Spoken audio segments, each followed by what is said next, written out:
Nobody expected old Mr. Langston to leave his entire fortune to a cat.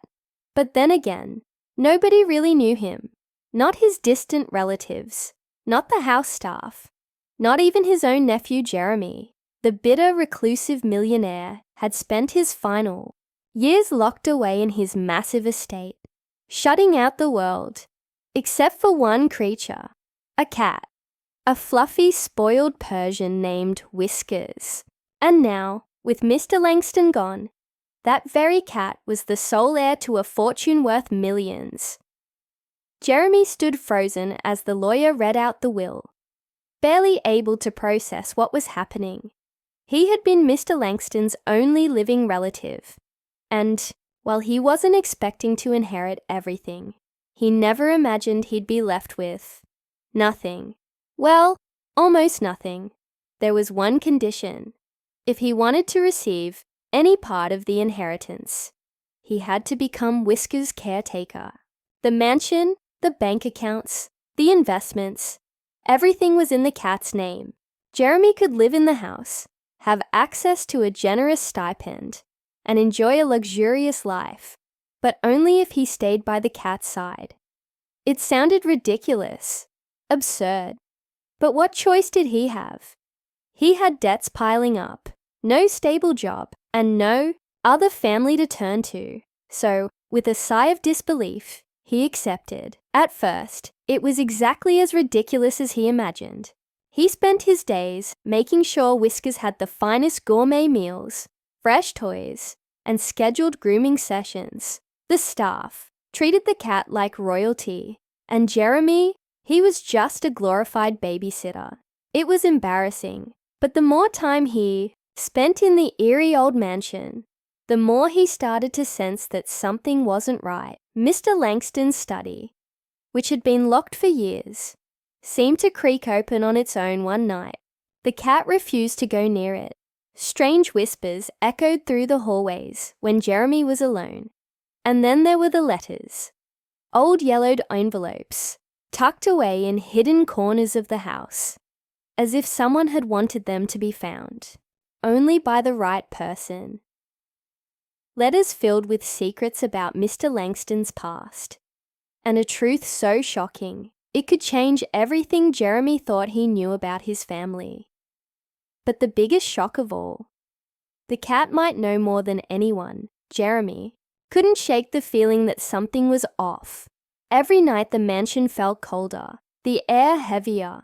The grand chandeliers cast long, eerie shadows against the antique walls, and even the faintest creak of the wooden floors sent a chill down his spine. He told himself he was imagining things, that living alone in a house this massive, with only a pampered cat for company, was playing tricks on his mind. But deep down, he knew better. Something was being hidden from him. Whiskers wasn't just an ordinary cat either. Jeremy had never believed in the idea that animals could sense things humans couldn't. But the way Whiskers acted made him question everything. The cat would stare at certain corners of the house, unblinking, as if watching something Jeremy couldn't see. Sometimes, Whiskers would refuse to enter certain rooms, his fur bristling, his tail puffed out in fear. And then, there were the nights when Jeremy would wake up to find the cat sitting on his chest, staring at him with wide, unblinking eyes, as if trying to tell him something. The more time he spent in the house, the more he felt like a prisoner, instead of a caretaker. The will had made it clear. Jeremy could live here, access a generous allowance, and have everything he needed, but only as long as he stayed with Whiskers. The moment he left, everything would be revoked. And strangely, it seemed as if someone, or something, didn't want him to leave. Then there were the letters. He had found the first one hidden behind a dusty bookshelf, wedged so tightly that it must have been placed there on purpose. The paper was old and fragile, the ink slightly faded, but still legible. The handwriting was unmistakably Mr. Langston's. "They think I don't know, but I do. They've been watching me. I hear them at night. I feel them in the walls. They whisper when I try to sleep. Jeremy's heart pounded as he read those words. He didn't know who Mr. Langston was referring to, but he had a terrifying feeling that whatever had haunted his uncle hadn't left with him. Days passed, and the house seemed to grow more restless.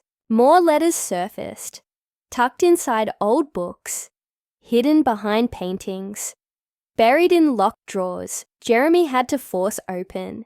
Each one painted a picture of a man who had grown increasingly paranoid in his final years, convinced that something sinister was lurking in his own home. They said the money was cursed. I didn't believe them, but now I wonder if I should have. The more Jeremy read, the more questions he had. Who were they? Why would his uncle believe his fortune was cursed? And why leave everything to a cat? One night, unable to sleep, he decided to search the study. The room had been locked for years, but Jeremy had managed to find an old brass key hidden among Mr. Langston's belongings. The moment he stepped inside, he knew this room held the answers he was looking for. The air was thick with dust, and the smell of aged paper and wood filled his lungs.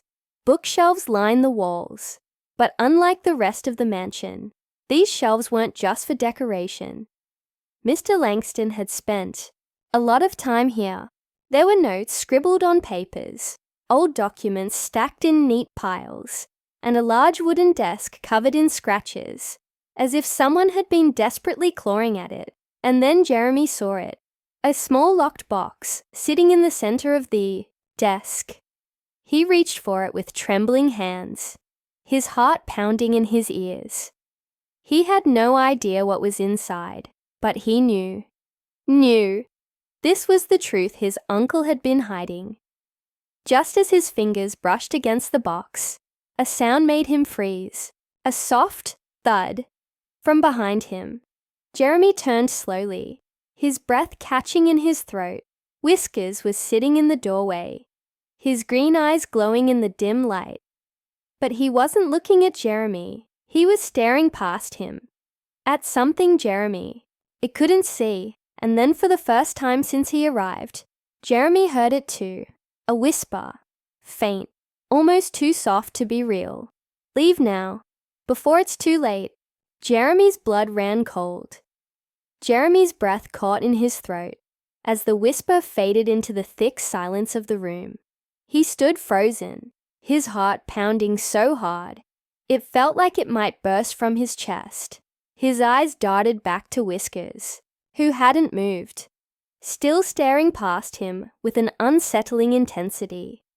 For a long moment, neither of them moved. The house felt heavier than ever, as if the walls themselves were holding their breath. Jeremy forced himself to turn back toward the locked box, his fingers trembling as he fumbled to pry it open. The old metal latch clicked, echoing louder than it should in the stillness of the room. Inside, there was a small stack of faded documents, legal papers, handwritten notes, and a few old photographs. But what caught Jeremy's eye was a single letter resting on top, sealed with a thick red wax stamp. It was addressed to him. His heart raced as he tore the envelope open. Jeremy, if you're reading this, then the truth has already started to find its way to you. The letter was written in his uncle's sharp, uneven handwriting. Each word seemed heavier than the last. They wanted me to sign it all away, to leave nothing behind, but I couldn't. I knew there were secrets buried deep in this family, things no one was ever supposed to know. The money, the fortune. It didn't come without a cost. Jeremy's hands began to shake as he kept reading.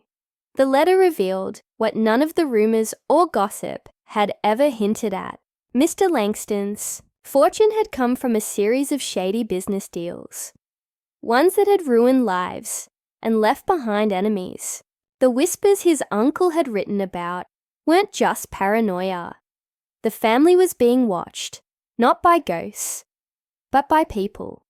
People who had been wronged long ago, and had never stopped waiting for their chance to take revenge. The will, leaving everything to Whiskers, was never about the cat. It was a diversion, a way to protect what was left of the fortune from those who were still looking for it. And Jeremy? He wasn't just a caretaker. He was bait. A cold chill crawled down Jeremy's spine as he realized the truth. The strange noises, the locked rooms, the letters hidden around the house. His uncle had been trying to leave a trail of clues, not for anyone, but for him. Whiskers let out a low rumbling purr, breaking the silence. Jeremy glanced at the cat, suddenly seeing him in a different light. Maybe his uncle wasn't as crazy as everyone thought. Maybe Whiskers wasn't just a spoiled pet. He was a guard, a living piece of the puzzle, left behind to guide Jeremy to the truth. But now that Jeremy knew, the question was, who else did? His heart hammered in his chest as he shoved the letter back into the box, locking it tight. He needed to get out. He needed to leave the mansion, take Whiskers, and disappear before anyone found out what he had uncovered. But the moment he stepped out of the study, he heard it again, a soft whisper, drifting down the hallway. It's too late. Jeremy's breath caught. He turned, but the hallway was empty. Whiskers followed at his heels, his green eyes flicking toward the shadows. Step by step, Jeremy made his way through the house, clutching the locked box tightly under his arm. Every creak of the floorboards made his heart race faster. He could feel something watching him, something that had been there long before he arrived. By the time he reached the front door, his palms were slick with sweat. His fingers fumbled with the lock, but before he could turn the knob, Whiskers let out a sharp, warning hiss. Jeremy froze. From the corner of his eye, he saw a figure standing at the far end of the hallway, half hidden in the shadows, watching, waiting. His heart stopped. He didn't wait to see who it was. He grabbed Whiskers, flung open the door, and ran into the freezing night without looking back. The mansion loomed behind him, dark and silent against the moonlit sky. Whatever secrets it held was staying buried, for now. But Jeremy knew one thing for certain. The fortune had never been a gift. It was a curse, and some things were never meant to be uncovered. As he disappeared into the night with Whiskers tucked in his arms, the whispers faded into the wind, leaving behind a house full of secrets and a legacy built on lies.